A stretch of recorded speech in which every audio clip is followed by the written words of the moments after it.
हमारे चैनल को सब्सक्राइब करें और बेल आइकन दबाएं।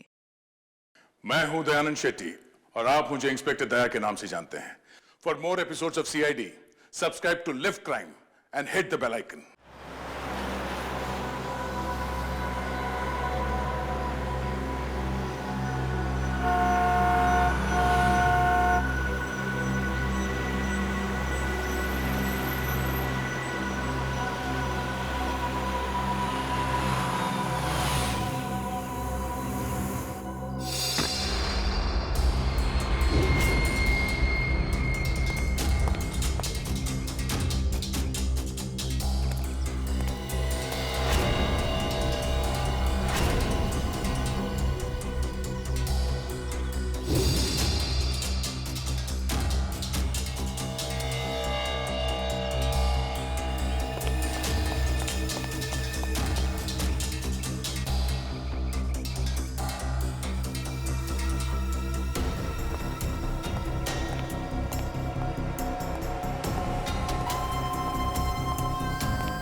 आपको 6th फ्लोर जाना है। कुसुम आंटी के यहाँ। आपको मैंने पहले यहाँ कभी देखा नहीं है।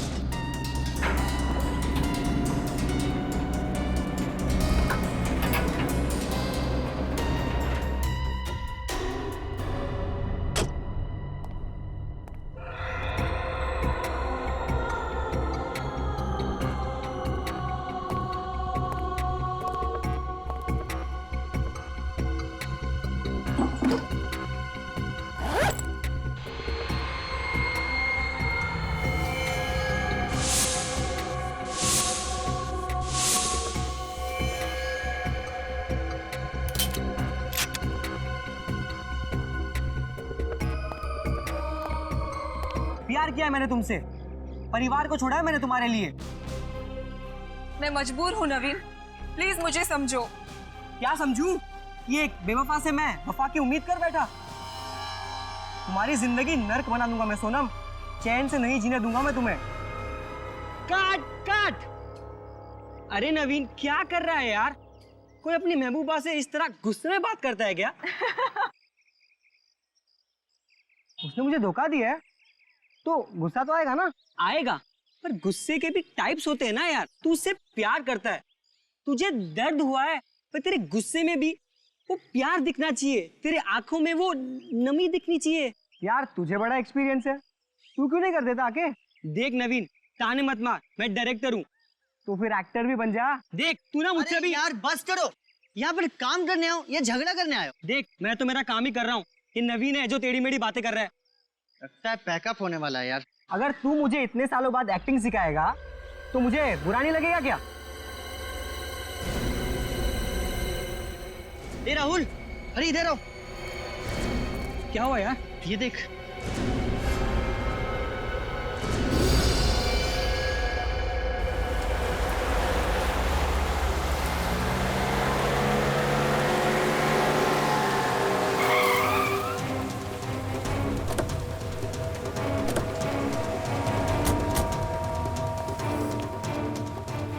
रजत, तुम सीढ़ियों से जाओ, हम लिफ्ट से आते हैं। हाँ?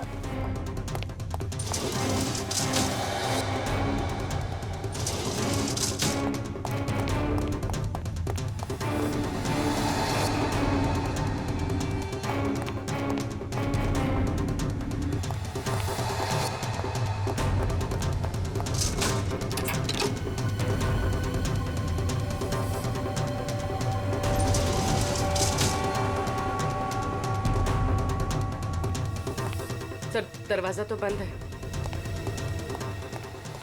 खोलो, ट्राई करो। अच्छा, खोलो जरा और होशियारी से, अंदर पता नहीं चलना चाहिए।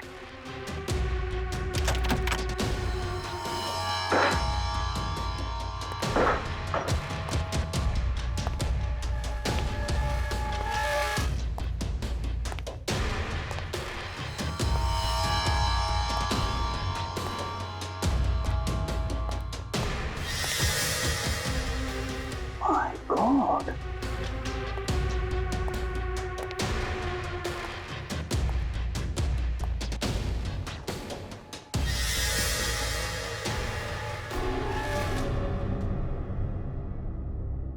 सर ये तो मर चुका है। शूटर कोई किसी ने मार दिया। सर लेकिन जब मेन डोर अंदर से बंद था तो खूनी घर में घुसा कैसे?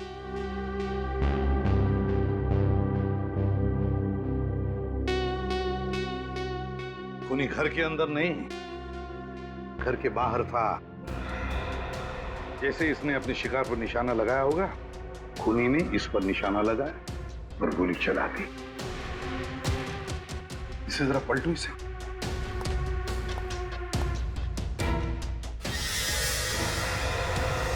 गोली तो आर पार हो गई। अगर गोली आर पार हुई है तो गोली कमरे के अंदर ही होनी चाहिए। पूर्वी, ढूंढो जरा। सर सर एक बात समझ में नहीं है, बच्चों ने हमें बताया था कि उन्होंने इस आदमी को यहाँ खिड़की पर खड़े हुए देखा था। तो अगर इसे बाहर से गोली लगी, इसे ऐसे गिरना चाहिए, मतलब इसके पैर खिड़की की तरफ होने चाहिए थे, लेकिन ये तो उल्टा गिरा।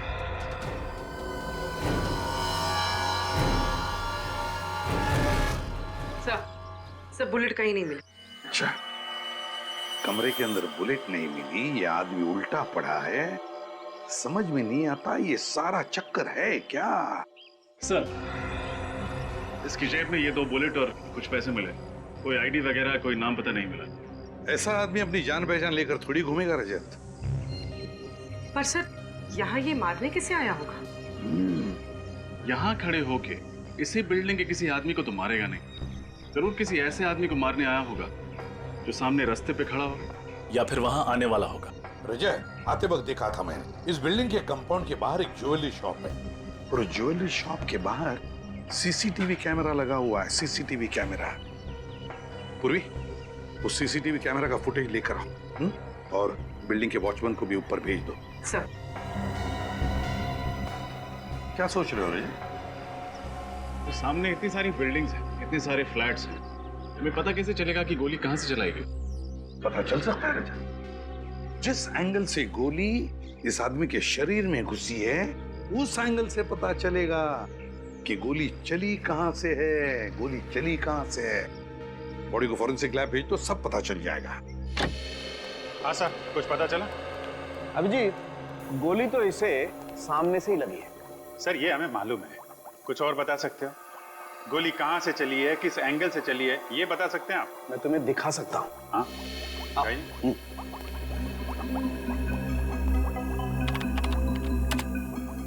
ये देखो, ये इसकी छाती पर सामने की तरफ जो घाव है, जहां से गोली इसके शरीर के अंदर घुसी है, ये ऊंचाई पर है, और ये दूसरा घाव जो इसकी पीठ पर है, जहां से गोली निकली है, ये नीचाई पर है। ऐसे इसका मतलब इसे गोली ऊपर से लगी है और लगभग 28 डिग्री के एंगल से। इसका मतलब या तो जिसने गोली चलाई है वो ऊंचाई पर था, या फिर कोई 10 फीट का आदमी था। 10 फुट लंबा। बेटी, तुमने आज तक किसी 10 फीट के आदमी को देखा है?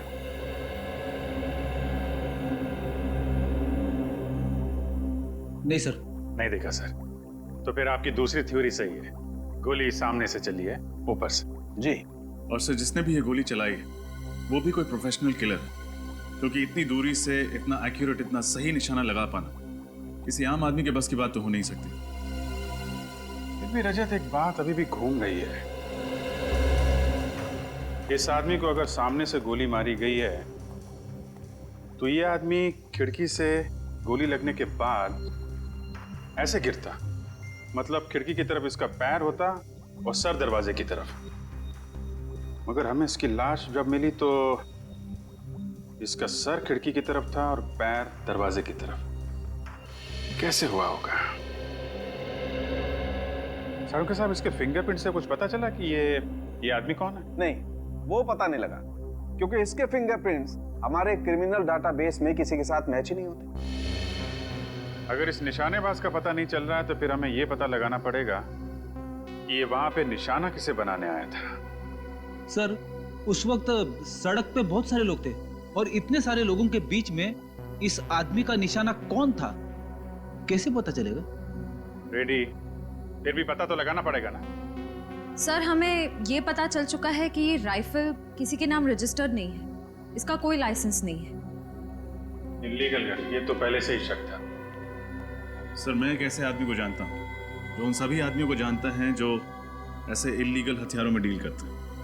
ठीक है, मिलो उससे और पता लगाओ कि ये गन किसने बेची और किसने खरीदी। सर, फिर से उस बिल्डिंग में जाना पड़ेगा।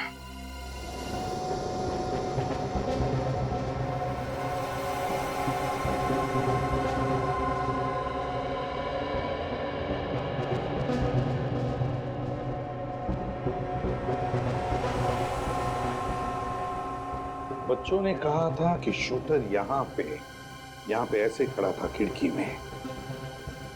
अब देखते रहे, जब पता चल जाएगा गोली कहाँ से चली थी, कहाँ से चली थी गोली। ये मैनिक्विन में 28 डिग्री का छेद बनाया है ना?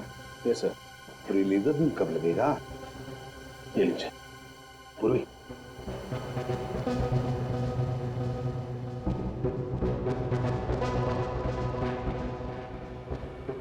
बहुत दूर है, कुछ दिख नहीं रहा है यहां से। एक मिनट, देखते हैं।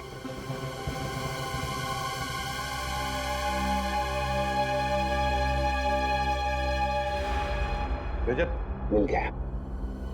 लेजर का लाइट वहां पे गिरा है, उस छत पे।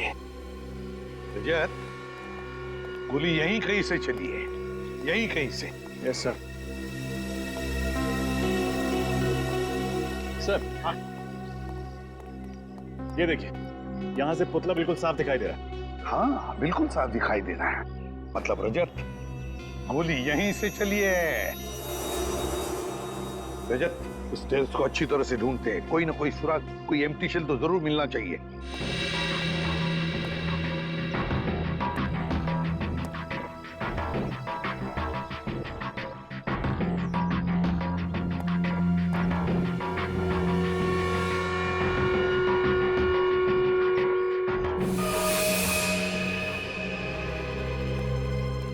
सर, हाँ, बुलेट शेल तो नहीं मिला, लेकिन ये पानी की बोतल और ये खाने का पैकेट मिला है। खूनी का हो सकता है, यहाँ बैठकर इंतजार कर रहा होगा। सर, ये इस बिल्डिंग का वॉचमैन। नमस्ते साहब। नमस्ते।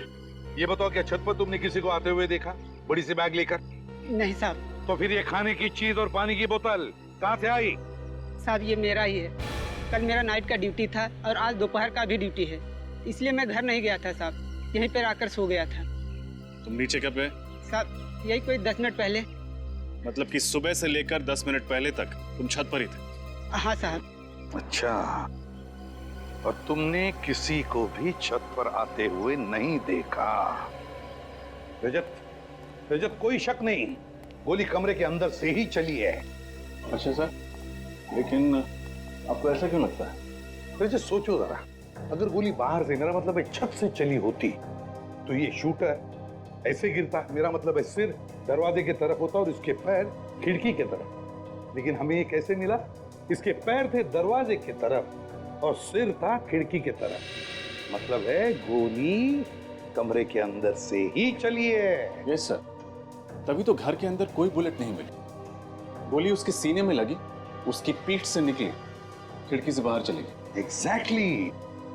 शायद किसी वजह से ये ऐसे मुड़ा होगा और बस उसी वक्त गोली चली। सर, जब हम इस फ्लैट में आए तो दरवाजा अंदर से बंद था। सर, अगर गोली अंदर से चली है तो फिर चली कहाँ से? वही तो, ये खूनी छुपा कहाँ होगा, छुपा कहाँ होगा? रजत, काम करो, तो इस मैनिक्विन को घुमाओ, ऐसे घुमाओ उल्टा, जैसा पता चल जाएगा गोली चली कहां से थी और खूनी छुपा कहां था।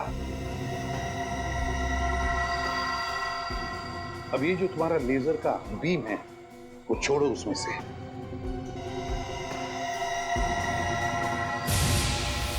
माय गॉड, सर लेजर तो स्पीकर पे जा रहा है।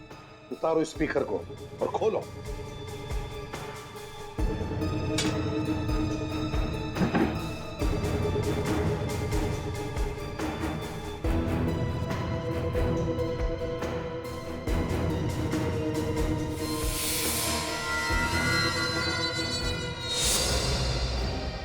सर इसमें तो गन है। हाँ रजत, गन के साथ साथ एक छोटा सा कैमरा भी, शूटर की हर हरकत पर नजर रखने के लिए। अच्छा, तो खूनी स्पीकर में छुप कर बैठा था। जैसे ही शूटर किसी वजह से मुड़ा, खूनी ने उस पर गोली चला दी।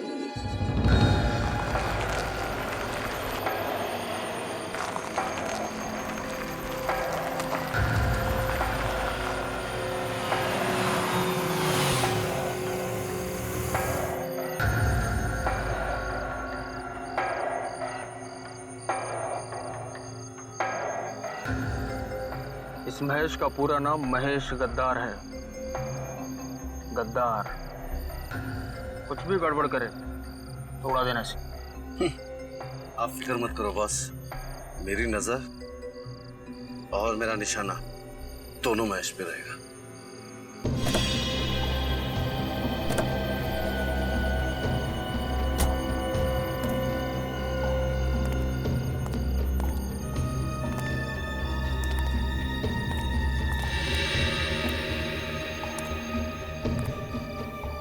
माल लाए मेरा।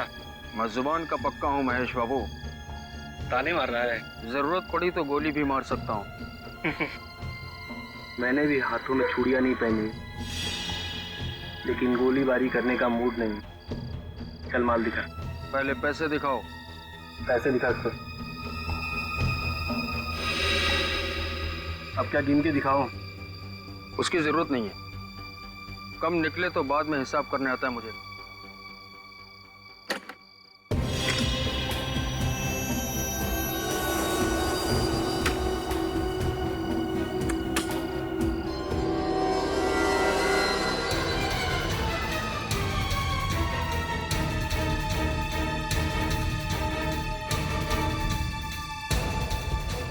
क्यों केवल जी? पूर्वी, फोटो दिखाओ इसे।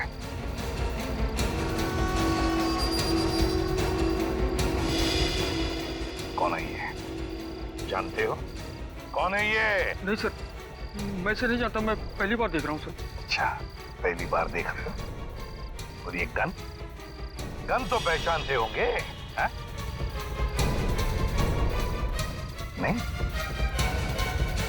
कौन है ये? सर ये आदमी भिकू है। भिकू? 3 महीने पहले ये मुझे मिला था। अच्छा, तब मैंने इसको ये गन बेची थी सर। और बताओ इसके बारे में। सर इसने मुझे खुद कांटेक्ट किया था और उसके बाद फिर मैं इससे कभी नहीं मिला। पहली और आखिरी बार मिला था सर। अच्छा, पहली बार मिला और तुमने गन बेच दी इसे।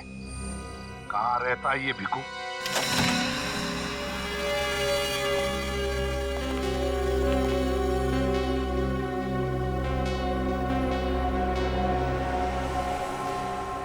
लगता है काफी माल कमाया इस भिकू ने। हाँ, पेशेवर खूनी जो था।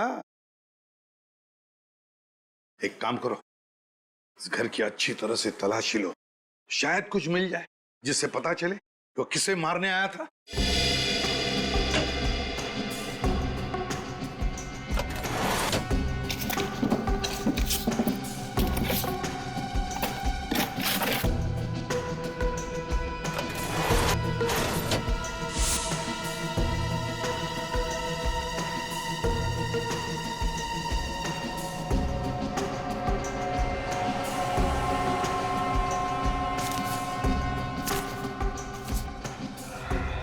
सर,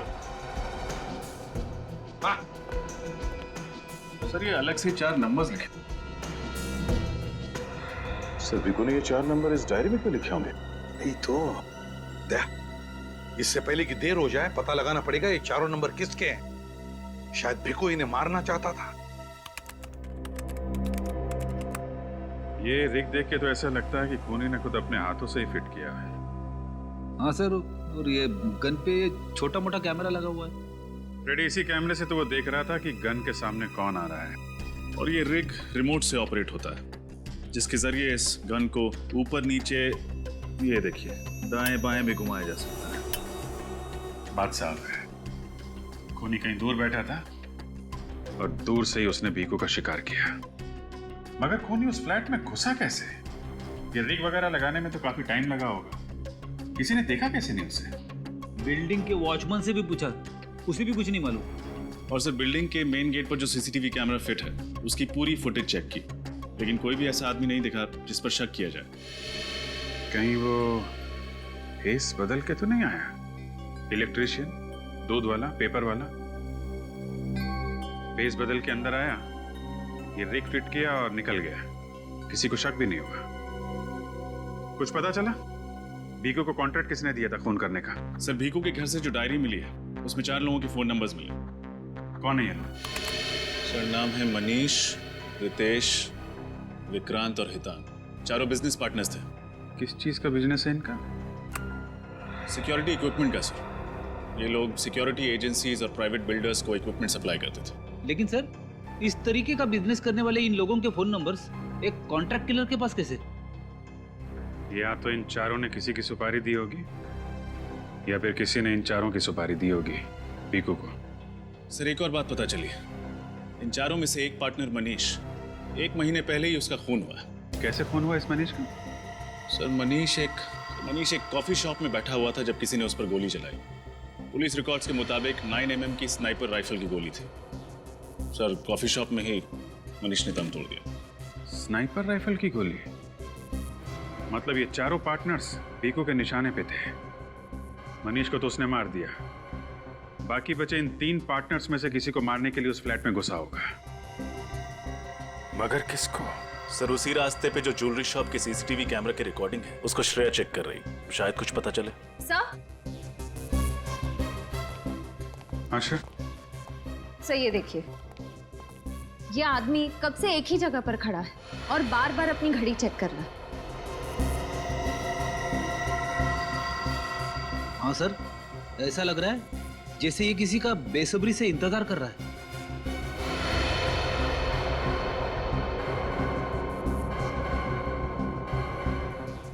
कौन ये आदमी? जरा जूम करो।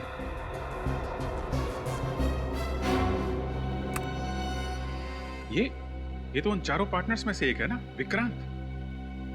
यस सर, मतलब मनीष के बाद भिकू का अगला शिकार विक्रांत था। नहीं रजत, मुझे नहीं लगता, क्योंकि विक्रांत काफी देर से वहां पे खड़ा था। अगर भिकू को विक्रांत को मारना होता, कब का मार दिया होता। यस सर, तो फिर शायद भिकू विक्रांत को नहीं बल्कि उस आदमी को मारना चाहता हो जिसका इंतजार विक्रांत कर रहा था। मगर सर, ये विक्रांत इंतजार किसका कर रहा था? वो भी पता चल जाएगा। सर टेप को फॉरवर्ड करो।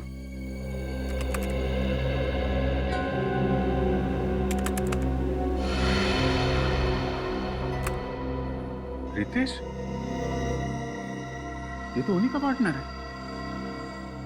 मतलब विक्रांत ने पहले एक पार्टनर मनीष को मरवाया और उसके बाद दूसरे पार्टनर रितेश को मरवाना चाहता। लेकिन सर इस सब के पीछे विक्रांत का मकसद क्या हो सकता है? अब ये तो विक्रांत ही बताएगा। पकड़ो इस विक्रांत को। हेलो, हाँ जसवंत, आज का ये प्रेजेंटेशन अब बहुत ज़रूरी है। अगर ये कॉन्ट्रैक्ट हाथ से निकल गया ना तो करोड़ों का नुकसान हो जाएगा।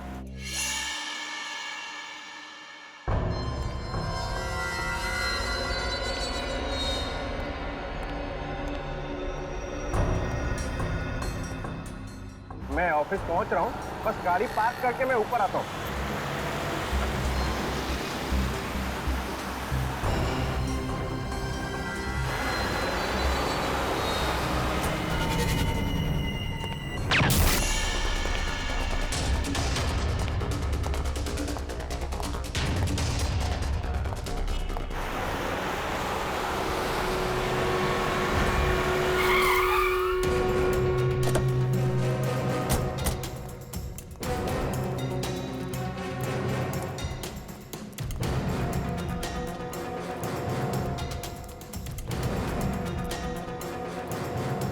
प्लीज आप लोग उस तरफ चलिए, प्लीज आइए आइए आइए, प्लीज हटिए हटिए, आइए इधर आइए प्लीज, आइए। चलिए सब एक साइड प्लीज।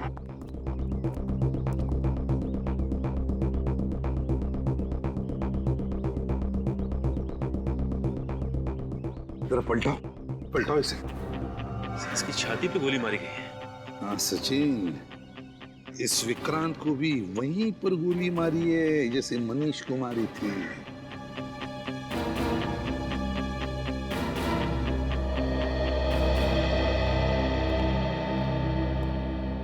एक बात बताओ, किसी ने कुछ देखा? क्या हुआ ये? सर मैंने देखा था सर, विक्रांत सर जैसे ही गाड़ी से उतरकर ऑफिस की तरफ जाने लगे तो गोली लगी और यहाँ गिर गए। अच्छा, किसने गोली चलाई देखा तुम लोगों ने?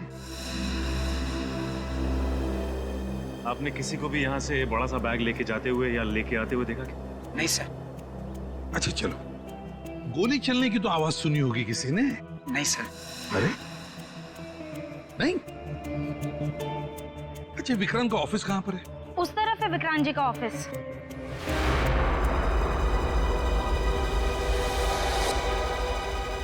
सचिन, गोली तो यहीं से चली है, बिल्डिंग में से ही। अगर बिल्डिंग की खिड़कियां तो बंद है तो जरूर गोली छत से चली है, छत से। लगता है उसी आदमी का काम है, उसी खूनी का जिसने मनीष को मारा है। छत से गोली चली है। एक काम करो, छत पे जाकर देखो, देखो कुछ मिलता है क्या। और बिल्डिंग में जितने भी लोग हैं उनसे पूछताछ करो, पूछो उनसे क्या किसी ने किसी अनजान आदमी को बिल्डिंग में आते जाते हुए देखा है क्या? हाँ?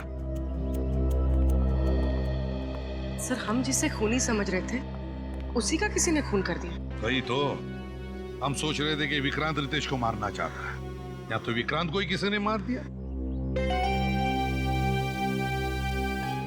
सर,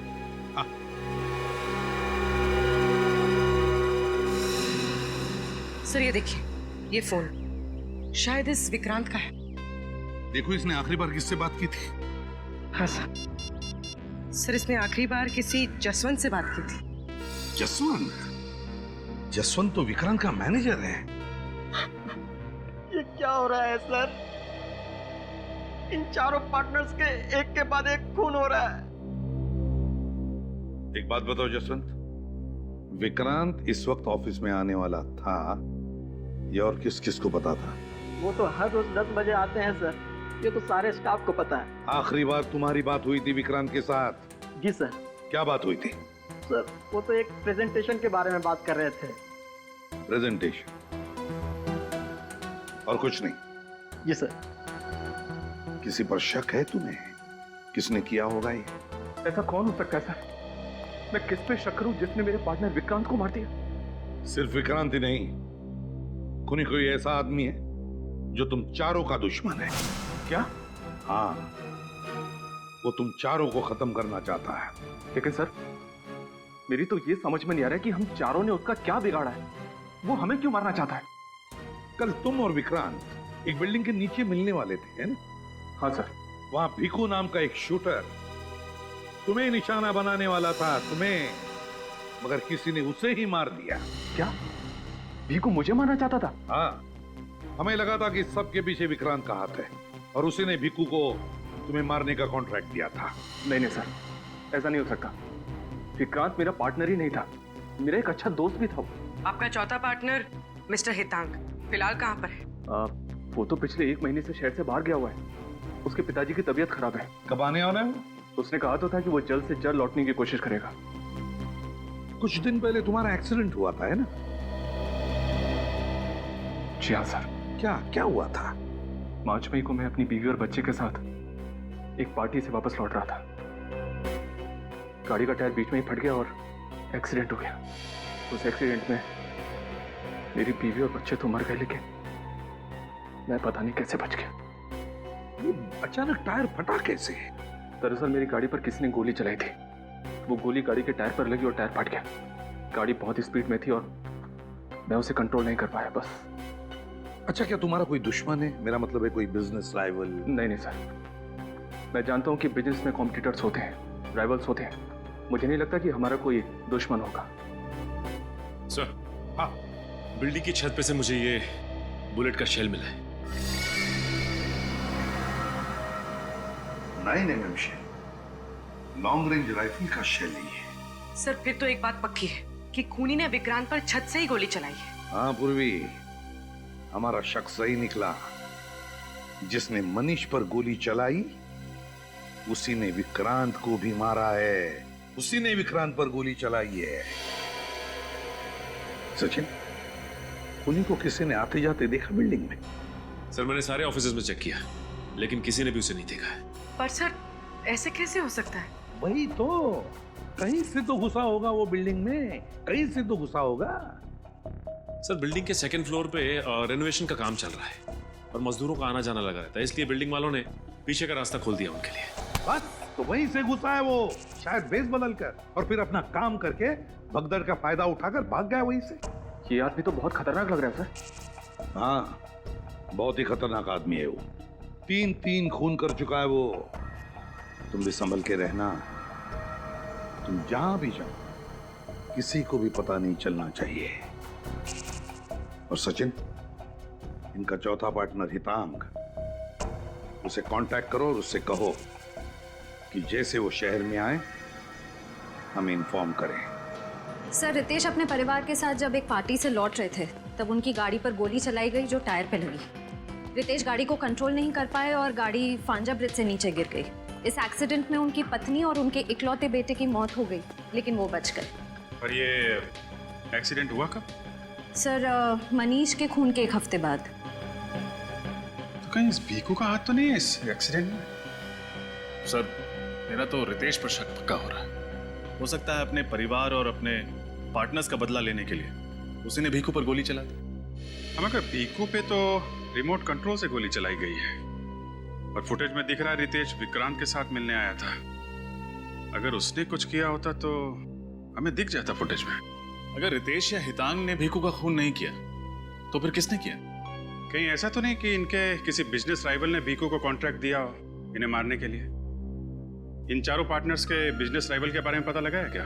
लगाया ना सर, मगर अभी तक किसी पर शक नहीं हो रहा है। लेकिन एक अजीब बात सामने आई है सर। क्या? इनकी फर्म को एक ऑर्डर मिला था, एक प्राइवेट सिक्योरिटी एजेंसी को माल पहुंचाना था, लेकिन ऐन वक्त पर ऑर्डर कैंसिल हो गया।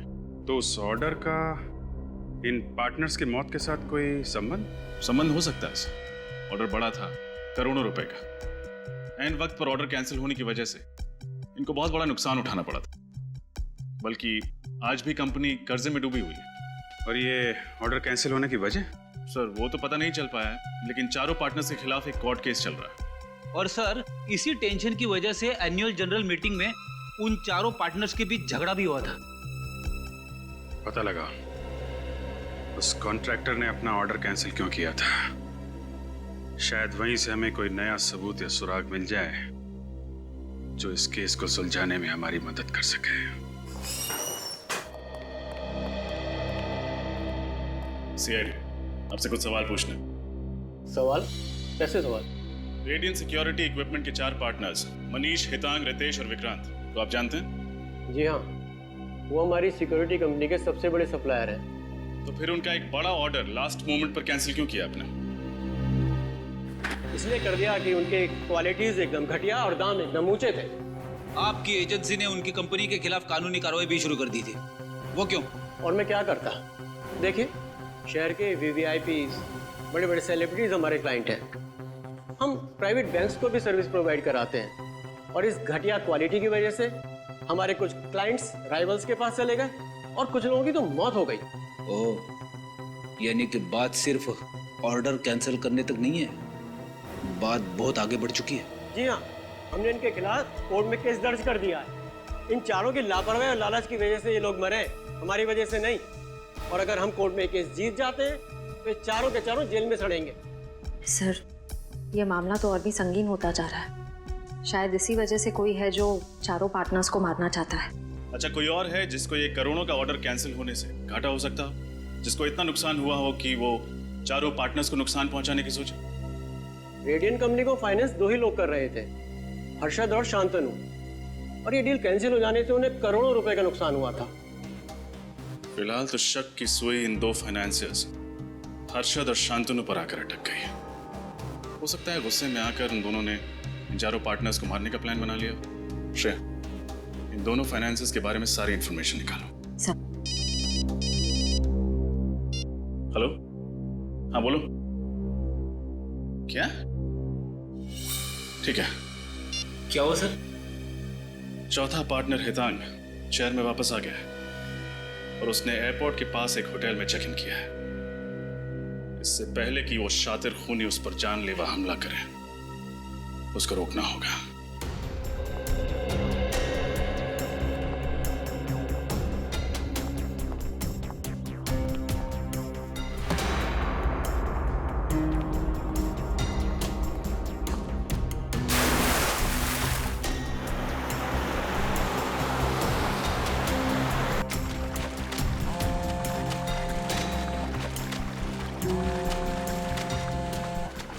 सर मैं लगातार मिस्टर हितांग का नंबर ट्राई कर रही हूँ, रिंग बज रही लेकिन वो फोन नहीं उठा रहा है। अच्छा, होटल के रिसेप्शन में बोलो, बॉस के कमरे में फोन कनेक्ट करके दें। सर मैंने वहाँ भी फोन किया था, लेकिन उनका कहना है कि मिस्टर हितांग अपने कमरे में ही नहीं है। कमरे में नहीं? किसी मुसीबत में तो नहीं है? कोई अनहोनी हो जाए उसके पहले हमें वहां पहुंचना पड़ेगा।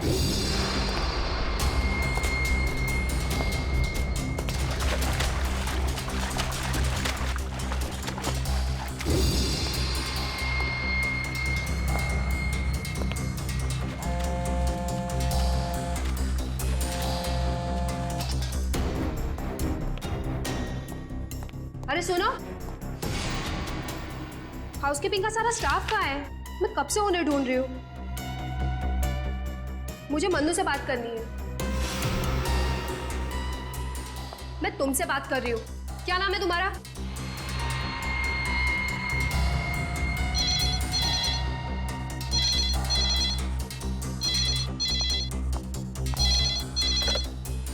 हाँ सर जी, मैंने उनको पर्सनली अटेंड किया था। ठीक है सर, मैं अभी आपके कैबिन में आती हूँ।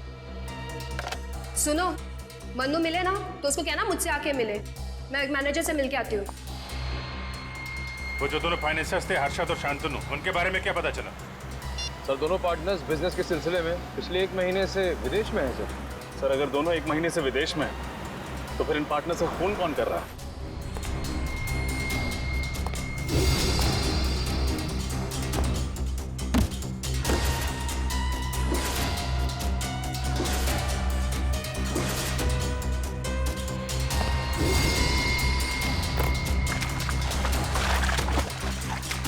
सर इस बिजनेस डील में 4 पार्टनर्स और 2 फाइनेंसर्स। हम शक किस पर करें?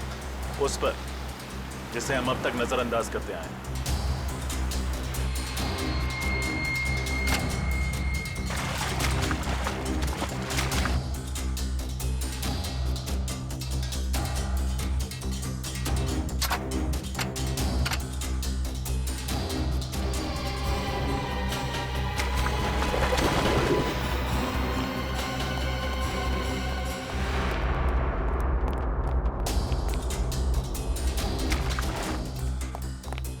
आपके गेस्ट मिस्टर हेतांग इस वक्त कहाँ हैं? आपने पहले भी फोन किया था उन्हें पूछने के लिए। आप ये बताइए कि वो इस वक्त कहाँ मिलेंगे? अभी थोड़ी देर पहले नीचे गए, शायद जिम में होंगे या स्विमिंग पूल के अंदर होंगे। हो सकता है रेस्टोरेंट में भी बैठे हों। अच्छा ये फोटो देखो, ये मिस्टर रितेश की है। इनको आपने इस होटल में आते जाते देखा है? हाँ शायद थोड़ी देर पहले मैंने इन्हें होटल में देखा है। देखा है?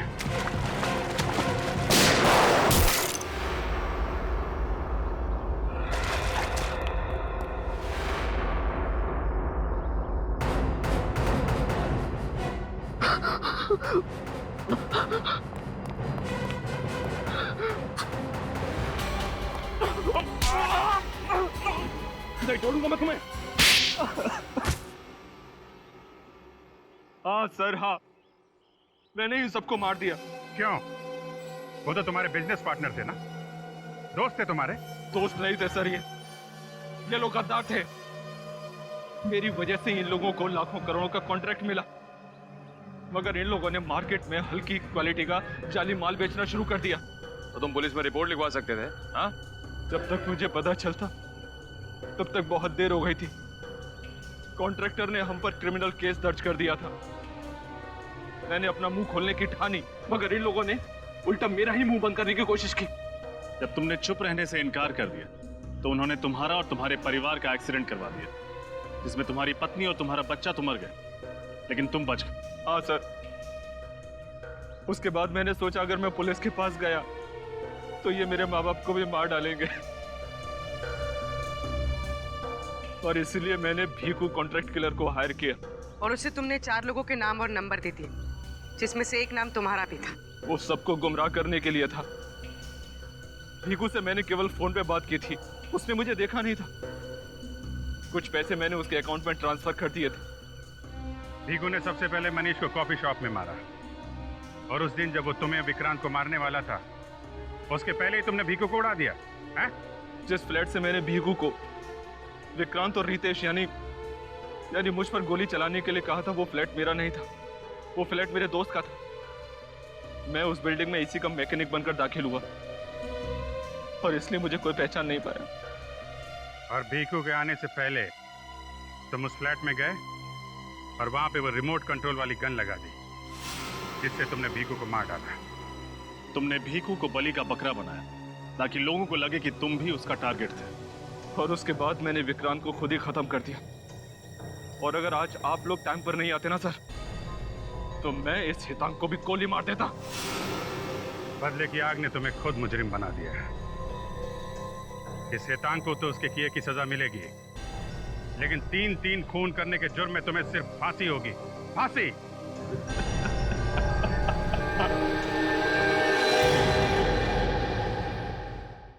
और ये जंगल ब्यूटी क्वीन का खिताब जाता है मिस नैना को। क्या बात, स्माइल। मैडम एक फोटो मेरे साथ भी हो जाए। Why not? गुड।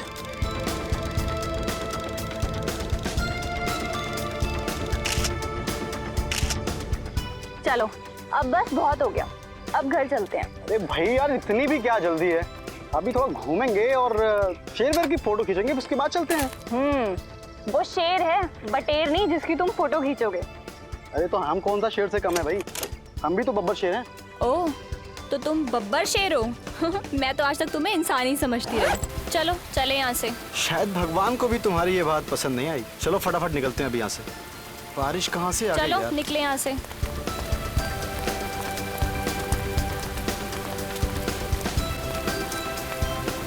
मुझे तो बारिश का मौसम बहुत पसंद है, और बारिश में भीगना तो उससे भी ज्यादा अच्छा लगता है। कोई जरूरत नहीं है। हाँ, पिछली बार इसी बारिश में भीगने की वजह से 3 दिन तक बुखार से तड़प रही थी, याद है ना?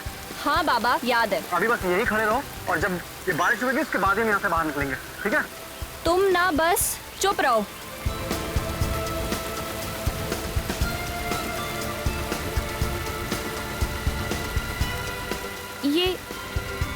ये लाल रंग का पानी कहाँ से आ रहा है? पानी नहीं है ना, पर है क्या ये? और इतना सारा लाल रंग कहाँ से आ रहा है? ये रंग नहीं है ना, ये खून है। खून? हाँ। मुझे तो बहुत डर लग रहा है करण। हमारे कपड़े भी सब खून से भीग गए हैं। किसका खून है ये? मुझे लगता है कि हमें सीआईडी को फौरन फोन करना चाहिए।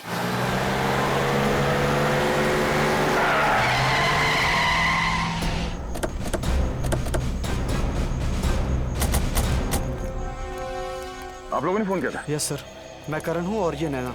सर, बारिश से बचने के लिए हम उस पेड़ के नीचे जाके खड़े हो गए, और अचानक से उस पेड़ से खून गिरने लगा, और हमारे कपड़ों की ये हालत हो गई।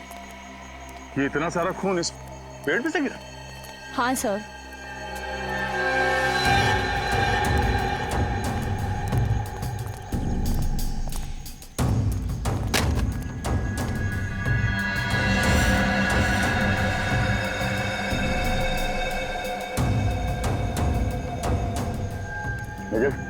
जरूर पकड़ के देखो।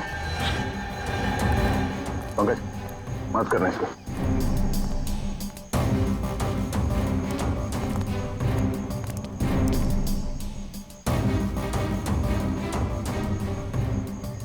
जब आप लोग यहाँ पेड़ के पास आए तभी किसी को यहाँ से भागते हुए देखा? कोई था आसपास में? नहीं सर, यहाँ पर तो कोई भी नहीं था। किसी के चीखने चिल्लाने की आवाज सुनी? नहीं, हमने किसी के चीखने की आवाज नहीं सुनी। ये जंगल तो पूरा वीरान है। हम बहुत डर गए थे, इसलिए हमने आपको फोन किया। अखिल सर, कुछ मिला ऊपर? नहीं सर, खून के कुछ धब्बे हैं, बाकी ऐसा लग रहा है बारिश में धुल गया सर। अच्छा, कुछ समझ में नहीं आ रहा। तो कहीं से तो आया होगा। सर, ये भी तो हो सकता है कि खून किसी जंगली जानवर या पंछी का हो। पंकज, खून के सैंपल्स उठाओ और फॉरेंसिक लैब भेज दो, पता तो चले कि खून है किसका। ठीक है।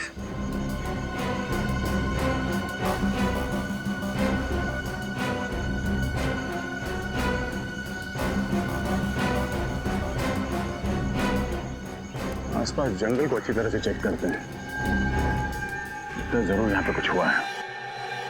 सर, अगर बारिश नहीं हुई होती तो पता ही नहीं चलता कि पेड़ पे खून था। अब ये पता चलना चाहिए कि वो खून इंसान का है या फिर किसी जानवर का।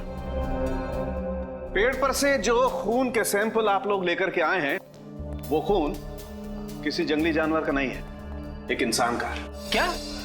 इंसान का खून? हाँ, लड़की का।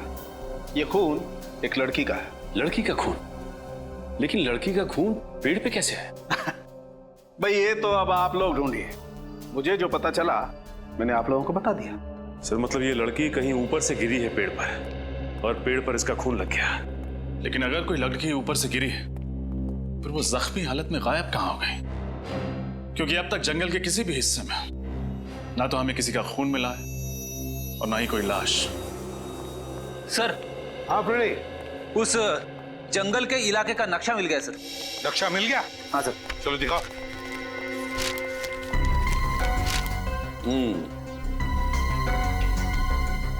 फिर ये जंगल की दाईं ओर हाई स्काई पैराग्लाइडिंग स्कूल। जंगल के दाईं ओर 2 किलोमीटर पर पैराग्लाइडिंग स्कूल।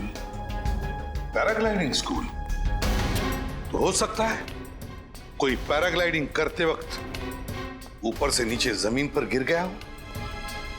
इस पैराग्लाइडिंग स्कूल में जाकर पता लगाना पड़ेगा क्या कोई एक्सीडेंट वगैरह हुआ था क्या।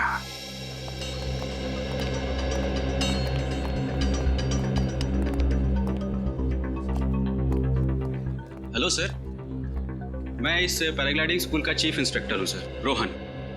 कहिए सर, आपकी क्या मदद कर सकता हूँ? मिस्टर रोहन, हम लोग CID से आपसे कुछ सवाल पूछने हैं। CID?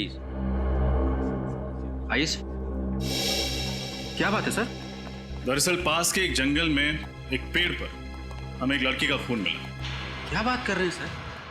पेड़ पर खून? जी हाँ, और हमें शक है कि कोई लड़की ऊपर से पेड़ पे गिरी थी। और क्योंकि आपका यह स्कूल जंगल के बिल्कुल पास है तो हमने सोचा आप ही से पूछ लें। क्या पिछले कुछ दिनों में किसी का एक्सीडेंट हुआ था? एक्सीडेंट? हाँ।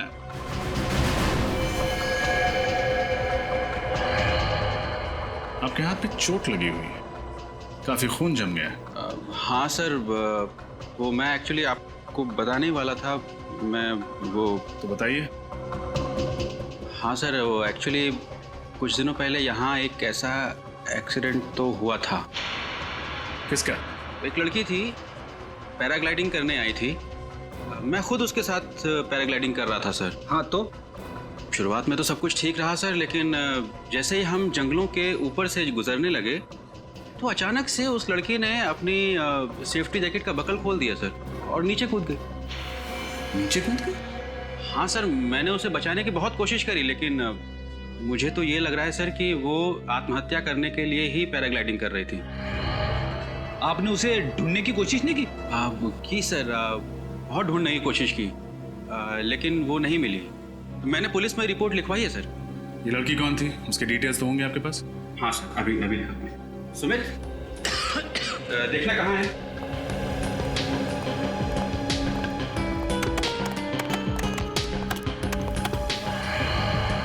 ये इसका नाम नैना है सर, और ये इसकी फोटो आईडी है। ये लड़की? क्यों, क्या हुआ सर? कुछ नहीं सर, ये तो वही लड़की है ना जिसने हमें जंगल से फोन किया था। हाँ, लेकिन मिस्टर रोहन, ये लड़की तो जिंदा है। सर अब ये जिंदा है या मर गई ये तो पता नहीं, पर उस दिन ये ऊपर से गिर गई थी और तब से गायब है। नैना जिंदा है या नहीं ये तो जंगल से ही पता चलेगा।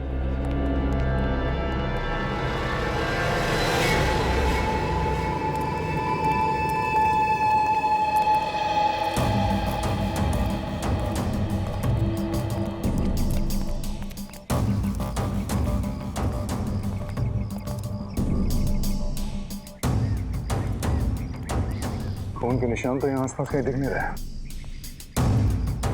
जंगल को देख के लगता भी नहीं कि यहाँ पे कुछ हुआ है।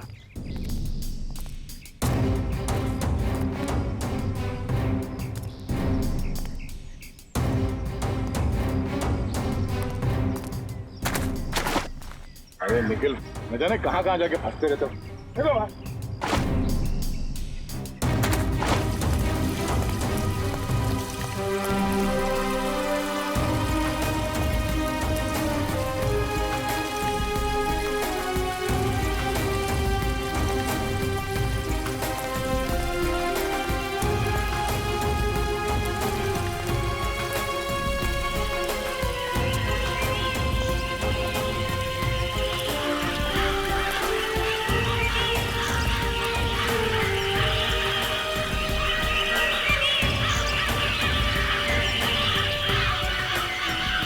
पंछियों की आवाज आ रही है। लगता पंछियों का पूरा झुंड है। कहीं वहां पे कुछ हो सकता है श्रेया, सवाल के जंगली जानवर भी हो सकते हैं।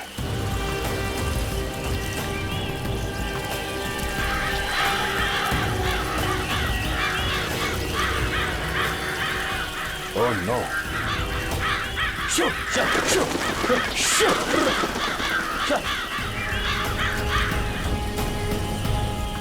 लाश।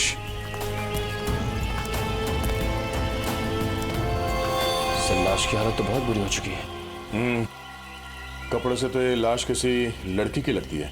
श्रेया जरा चेक करो।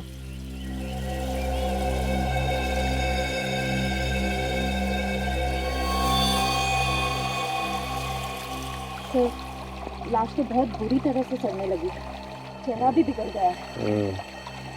लगता है 2-3 दिन पुरानी लाश है। ऐसा तो पहचानना मुश्किल हो जाएगा। देखो जरा कोई आइडेंटिटी है क्या बॉडी में?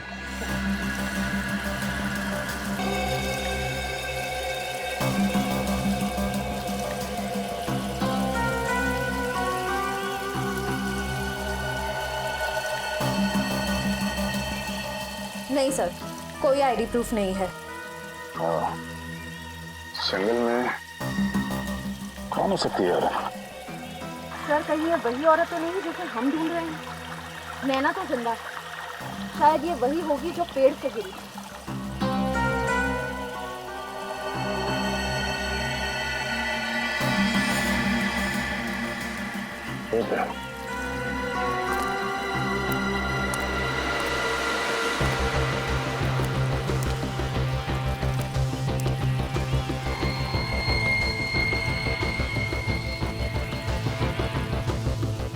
हीरे की अंगूठी?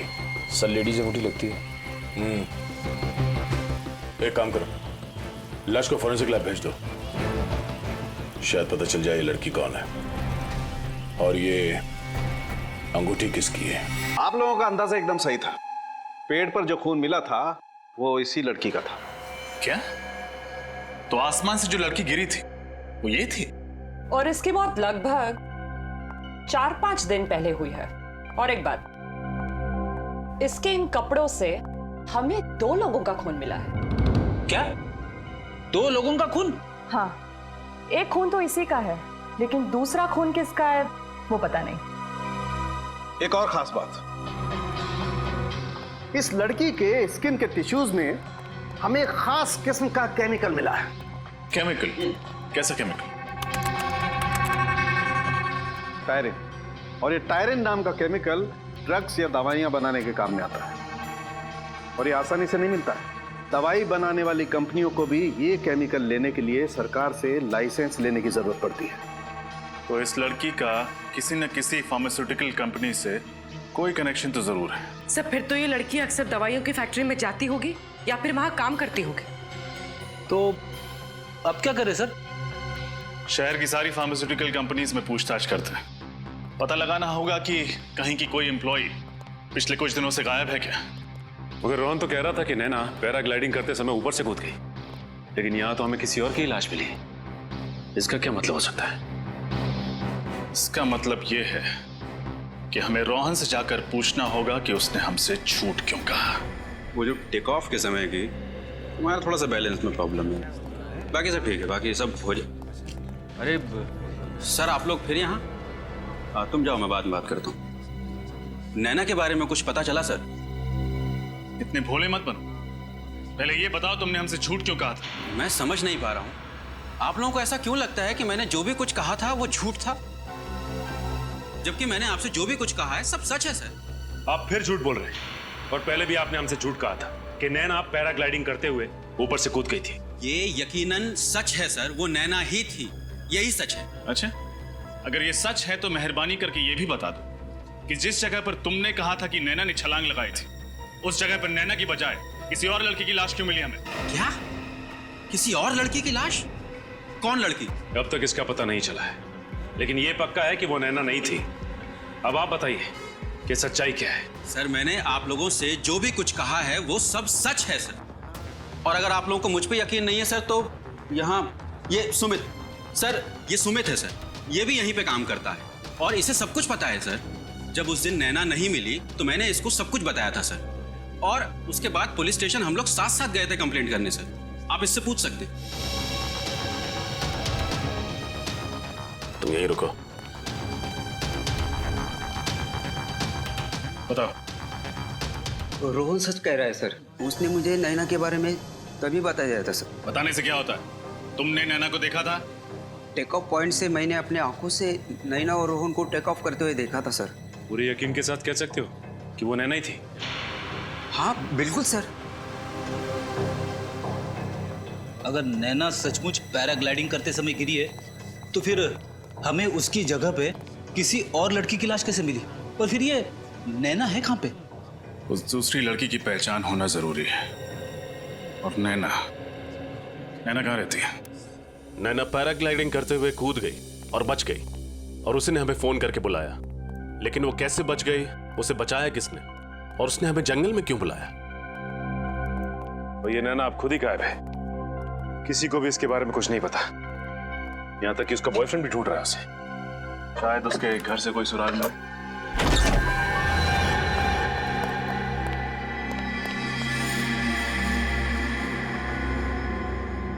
ओह, लगता है बहुत हड़बड़ी में भागी। पूरा घर अच्छे से चेक करो।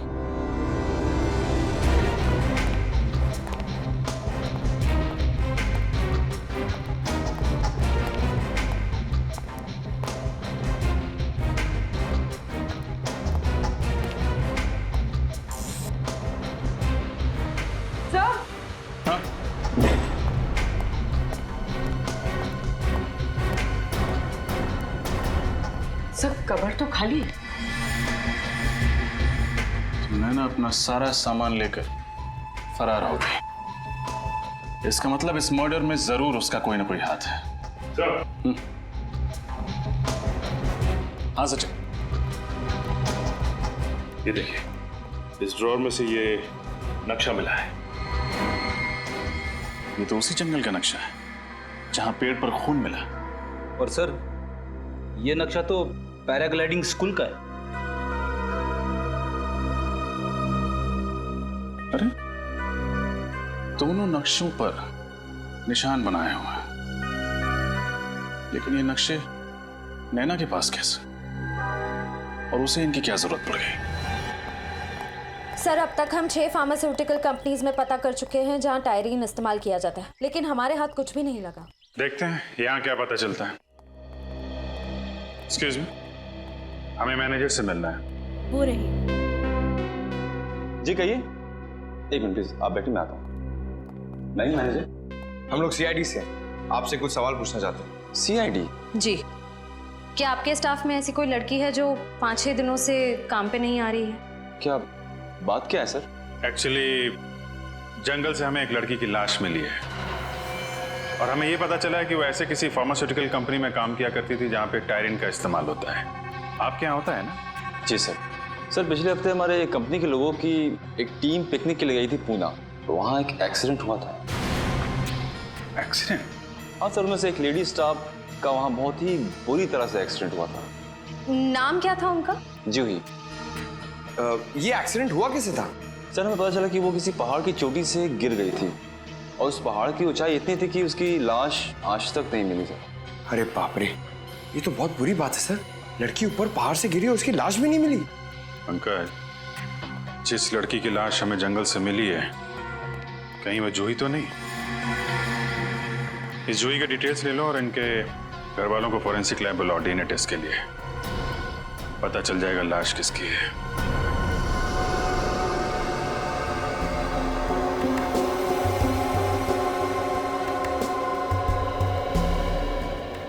रिपोर्ट्स क्या कहते हैं सर उनके? बॉस, जूही के माँ बाप का डीएनए इस लड़की से मैच होता है। इसका मतलब बॉस, ये लाश जूही की ही है। क्या हो गया?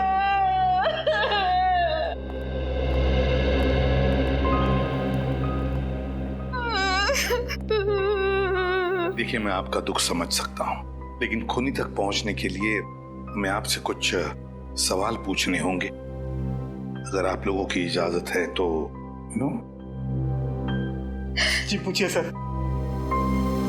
जरा बताइए, जूही जब ट्रिप पर गई और उसके बाद यह हादसा हुआ, तो उस बीच क्या आपका जूही के साथ कोई कांटेक्ट हुआ था?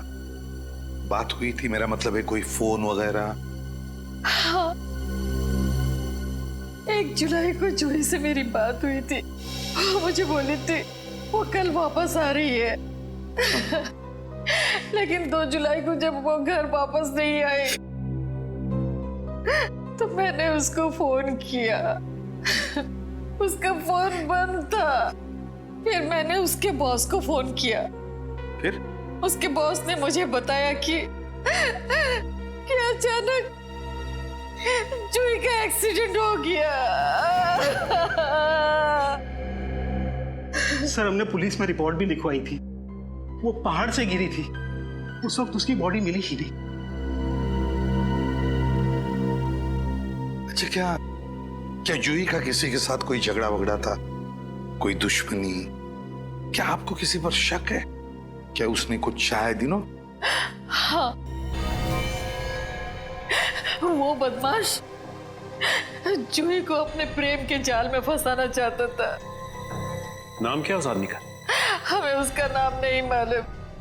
क्या उस आदमी को आपने पहले कभी देखा है? नहीं, लेकिन इतना पता है कि जूही भी उसे प्यार करने लगी थी। सर, उसी ने मारा है मेरी बेटी को। उसी ने मारा है मेरी बेटी को।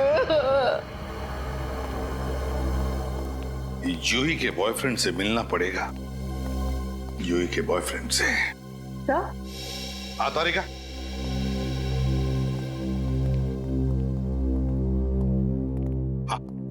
सर, अंगूठी जूही की नहीं है। अंगूठी जूही की नहीं है? अगर तारिका, ये अंगूठी हमें जूही के लाश के पास से ही तो मिली, और फिर ये अंगूठी लड़कियों की तो है। सर, मैंने ये अंगूठी उसके हर उंगली में पहना कर देखी, किसी भी उंगली में फिट नहीं बैठती। थोड़ी छोटी साइज की है ये। सर, अगर यह अंगूठी जूही की नहीं है तो फिर किसकी है? हो सकता है फ्रेडी, ये अंगूठी उस खूनी की ही हो।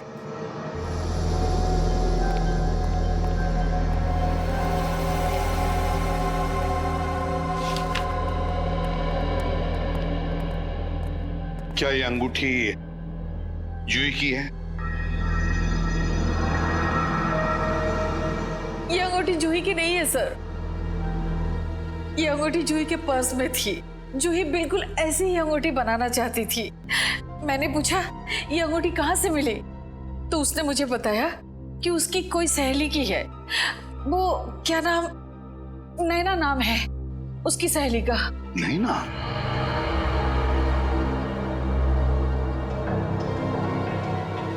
क्या आप जानती हैं इस नैना को?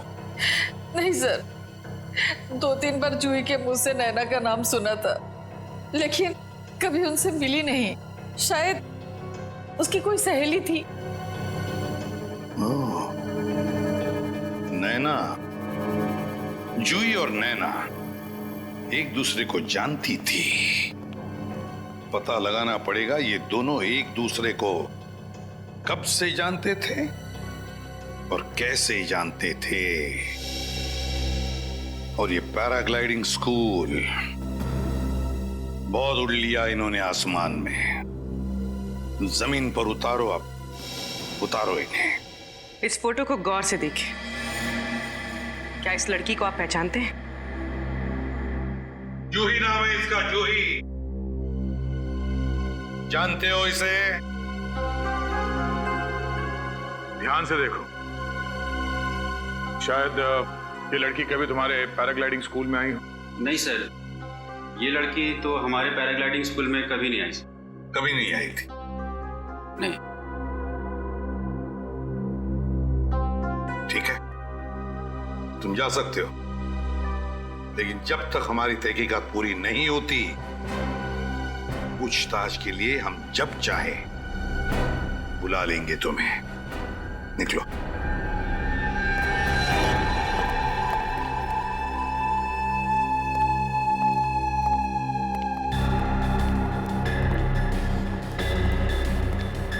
नैना से फिर से बात हुई? नहीं सर, मैंने उसको कई बार कॉल किया पर उसका फोन स्विच ऑफ जा रहा था। आखिरी बार कब और कहां मिले थे तुम नैना से? सर आखिरी बार मैं उससे जंगल में मिला था, जहां से हमने आपको कॉल करके इन्फॉर्म किया था। सर कल नैना ने रात में मुझे फोन किया था। तो फिर ये बात पहले क्यों नहीं बताई? चुप क्यों रहे तुम? हाँ? क्या बात हुई उससे? सर वो कह रही थी कि वो बहुत टेंशन में है और कुछ कहती इससे पहले ही फोन कट हो गया।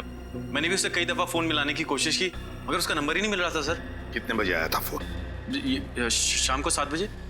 सर हो सकता है ये नैना किसी खतरे में हो और इसलिए उसने अपने दोस्त अनुज को फोन किया हो, पर किसी वजह से बात पूरी ना हो पाई हो। पता लगाना पड़ेगा दया, नैना ने कहां से फोन किया था अनुज को? सर नैना का लास्ट कॉल लोकेशन यही था। अगर नैना यहाँ पे है तो हमसे बच नहीं सकती। एक काम कर, फैल जा।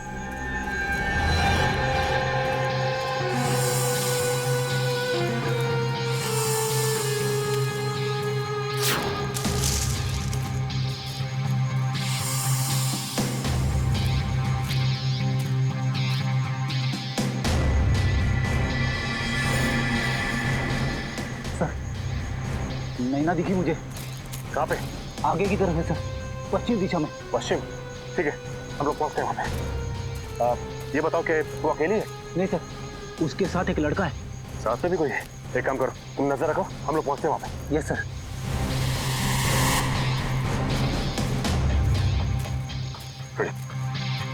सर नैना के साथ जो लड़का है ना, इसे मैंने पैराग्लाइडिंग स्कूल में देखा है सर।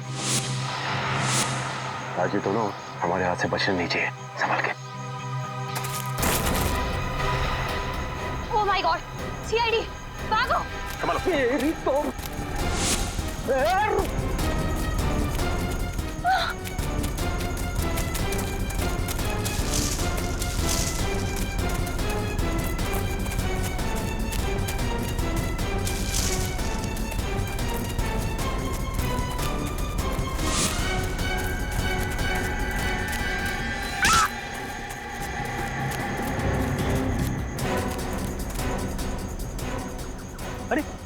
अभी अभी तो इधर थे, कहाँ गए दोनों? इस तरफ भी दिखाई नहीं दी। जमीन खा गई या आसमान निकल गया है, क्या खा सकते हैं? उस लड़के के बारे में कुछ पता चला जो नैना के साथ भाग रहा था जंगल में? सर वो लड़का नैना के साथ पैराग्लाइडिंग स्कूल में था सर। पैराग्लाइडिंग स्कूल में था? अच्छा, और क्या पता चला? उसका नाम राघव है और वो भी तभी से गायब है। और वो भी गायब है, इसका मतलब है वो नैना को मदद कर रहा है। दया, जरूर उसका भी हाथ होगा इस खून में। हाँ सर, और शायद इसीलिए दोनों कानून से भाग रहे हैं। दया, ये नैना जूही को मारेगी क्यों? और अगर नैना ने जूही का खून किया भी है, फिर क्यों किया? क्या वजह हो सकती है? सर, अगर हम ये केस एक बार फिर से देखते हैं तो करण और नैना ने पहले हमें जंगल से फोन करके बताया कि वहां उस पेड़ पे खून लगा हुआ था। पैराग्लाइडिंग के इंस्ट्रक्टर्स रोहन और सुमित के मुताबिक नैना ने खुद पैराग्लाइडर से कूदकर आत्महत्या करने की कोशिश की थी, मगर वो बच गई। और बाद में हमें वहां जंगल में नैना के बजाय जूही की लाश मिलती है। वही तो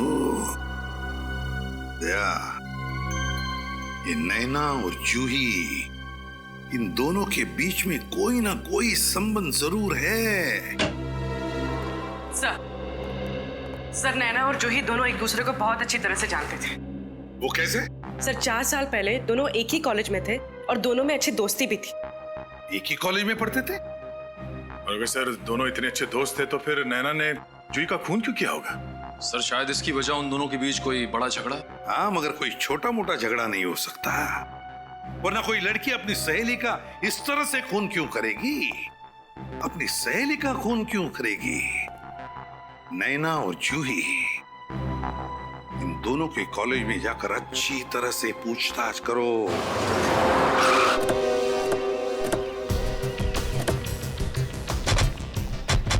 सर, यही वो कॉलेज जहाँ पे नैना और जूही ने अपनी ग्रेजुएशन कंप्लीट की थी। 4 साल पुरानी बात है, कोई ना कोई तो पहचानता ही होगा। इनसे पूछते हैं।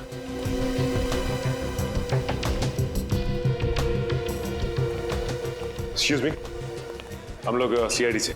सीआईडी? इस कॉलेज में क्या बात क्या है? आप जरा ये फोटोग्राफ देखिए, इन्हें पहचानते हैं आप लोग? हाँ, याद आया, ये जूही है और ये नैना। ये दोनों इसी कॉलेज में साइंस के स्टूडेंट थे, शायद 3-4 साल पहले। सर, ये दोनों काफी अच्छी दोस्त थी, कॉलेज में हमेशा साथ रहती। क्यों सर, कोई सीरियस बात तो नहीं? बात तो थोड़ी सीरियस है। एक्चुअली किसी ने जूही का खून कर दिया है, हमें उसकी लाश जंगल में मिली है। उसी की तहकीकात के सिलसिले में हम लोग यहाँ कॉलेज में आए। इनके बारे में कोई खास चीज, कोई खास बात जो आप लोगों को याद हो? हाँ सर, एक दिन मैंने इन दोनों को झगड़ते हुए देखा था सर। मेरी क्या गलती है नैना? गलती तुम्हारी है जूही, तुम झूठ बोल रही हो। मैं झूठ नहीं बोल रही हूँ, और मुझे नहीं पता था कि तुम अनीस से प्यार करती हो, समझे ना? तुम्हें नहीं पता था? मैंने तुम्हें बताया था कि मैं अनीश को पसंद करती हूँ, तुम्हें नहीं पता था? और रियली, अच्छा लगना और किसी से प्यार करना दो अलग अलग बातें हैं, और वो मुझे भी अच्छा लगता है। और मेन बात तो ये है कि अनीस मुझसे प्यार करता है और मैं भी उसे पसंद करती हूँ। क्या? ये तुमसे किसने कह दिया? अनीस ने खुद मुझे प्रपोज किया है। नहीं, ऐसा नहीं हो सकता। ये तुमने बिल्कुल अच्छा नहीं किया जूही, बिल्कुल अच्छा नहीं किया। ये अनीश इसी कॉलेज में पढ़ता था? वो तो नहीं पता sir. Thank you very much. Anish, दोनों लड़कियां इस अनीश से प्यार करती थी। तो लेकिन ये कैसे पता चलेगा कि ये अनीश इसी कॉलेज का है या फिर कहीं बाहर का है? कॉलेज के रिकॉर्ड रूम में देखते हैं, वहां से कुछ ना कुछ पता चल ही जाएगा।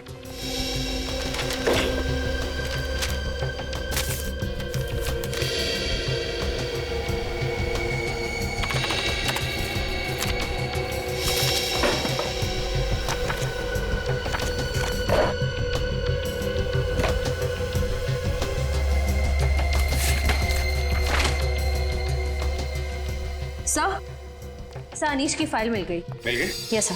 गुड। अनीश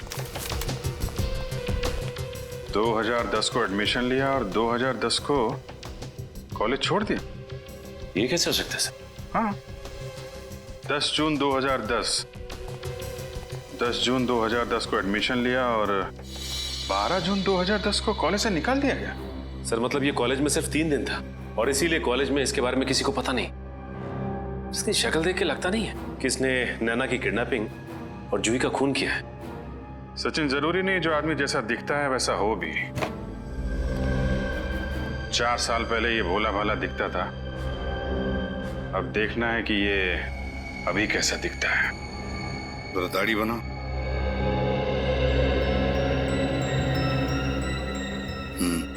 बनी थी।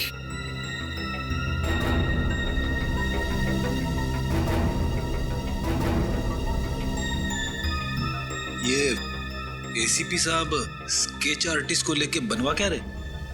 सर जरूर कोई खास बात होगी, तभी तो एसीपी सर ने स्केच आर्टिस्ट को बुलाया।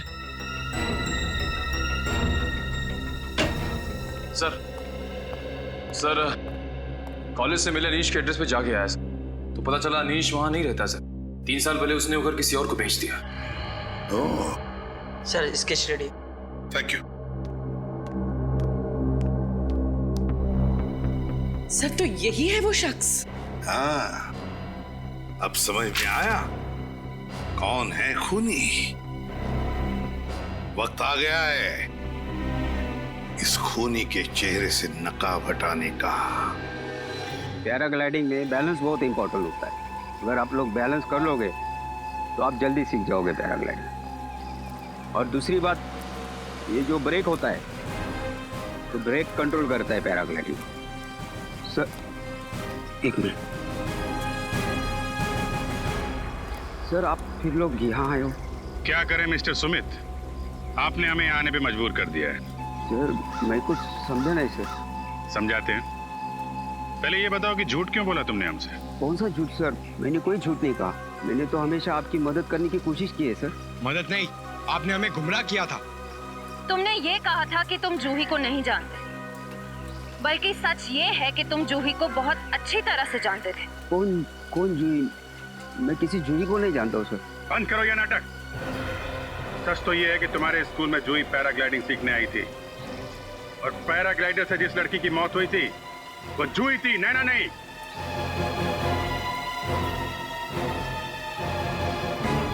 क्या हुआ? बोलती बंद। अब तुम यहां से भागोगे, हम तुम्हारे पीछे भागेंगे और तुम्हें पकड़ लेंगे। देखना है? भागो भागो भागो। अरे मुंह क्या देख रहे, पकड़ो उसे।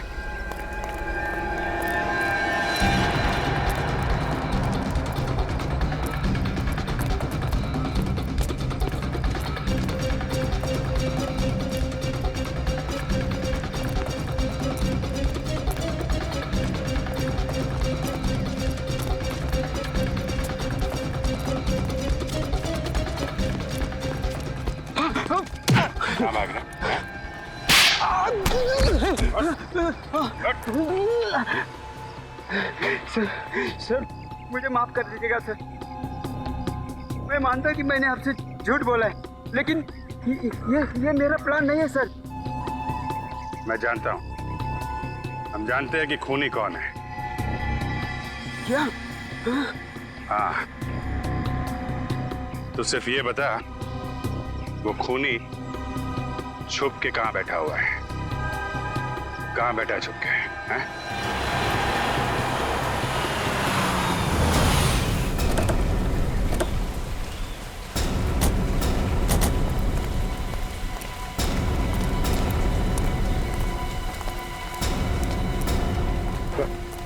सुमित ने यही जगह बताई। यहाँ छुप कर बैठा है हमारा खूनी।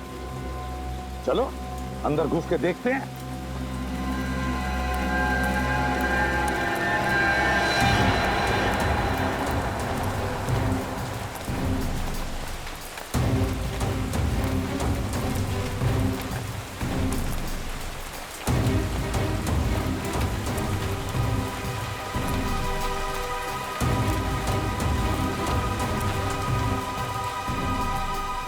सचिन, तुम और फ्रेडी इस तरफ जाओ। चलो पूर्वी, यहां देखते हैं।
तुम्हें ऊपर टांग रखा है।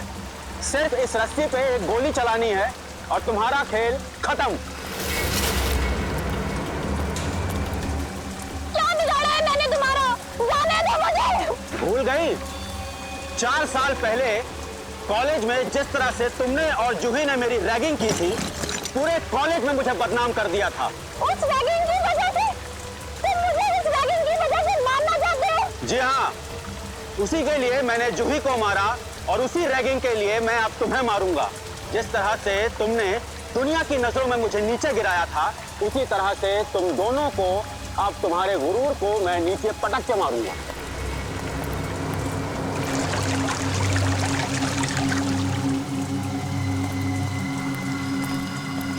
So, Miss Naina, goodbye.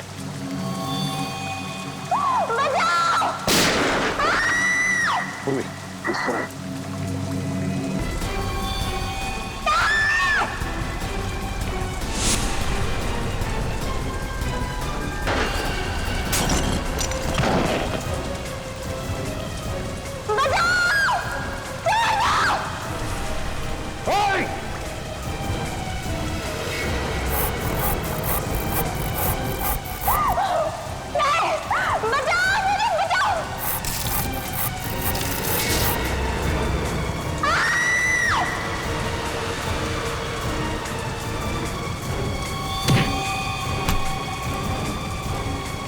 घबराओ मत।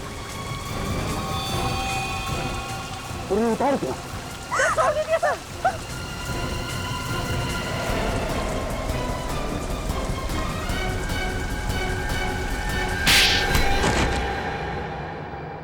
तो बताओ रोहन उर्फ अनिश, क्यों किया तुमने ये सब? ऐसी क्या दुश्मनी थी तुम्हारी जूही और नैना के साथ? 4 साल पहले इन लोगों ने मेरे साथ एक भद्दा मजाक किया था सर। मेरी रैगिंग की थी। पूरे कॉलेज के सामने इन लोगों ने मुझ पर ये झूठा आरोप लगाया था सर कि मैंने इन दोनों को छेड़ा। इन लोगों के लिए तो वो सिर्फ एक मजाक था सर, रैगिंग। लेकिन उसकी वजह से प्रिंसिपल साहब ने मुझे कॉलेज से निकाल दिया था सर, और किसी भी कॉलेज में मुझे एडमिशन नहीं मिला। मेरी जिंदगी, मेरा करियर सब बर्बाद हो गया था सर। कॉलेज से निकलने के बाद मैंने इन दोनों से बदला लेने की ठान ली सर। पैराग्लाइडिंग सीखी, अपना नाम बदला, अपनी पहचान बदली, और 3 सालों बाद जब मैं इनसे मिला तो इन लोगों ने मुझे नहीं पहचाना सर, पर मैं इन लोगों को नहीं भूला था। मैं जूही और नैना के करीब आ गया। मैं जूही को मारकर उसके खून का इल्जाम नैना पर डालना चाहता था। जूही के एक्सीडेंट का नाटक क्यों किया तुमने? ये जूही का ही आइडिया था सर। दरअसल वो सचमुच मुझसे प्यार करने लगी। उसे ये मालूम था कि उसके घर वाले इस रिश्ते को कभी मंजूरी नहीं देंगे। इसीलिए सर उसने पुणे की खाई में गिरकर अपने मरने का झूठा नाटक किया ताकि उसके घर वालों को लगे कि वो मर चुकी। और इसलिए तुमने पैराग्लाइडिंग करते समय जूही को ऊपर से गिरा के सच में मार डाला। और फिर जूही की लाश के पास तुमने नैना की अंगूठी डाल दी ताकि जूही के खून का इल्जाम नैना पर आ जाए, है ना? हाँ सर, और इस काम में करण ने मेरी सहायता करी सर। क्या करण भी तुमसे मिला हुआ था?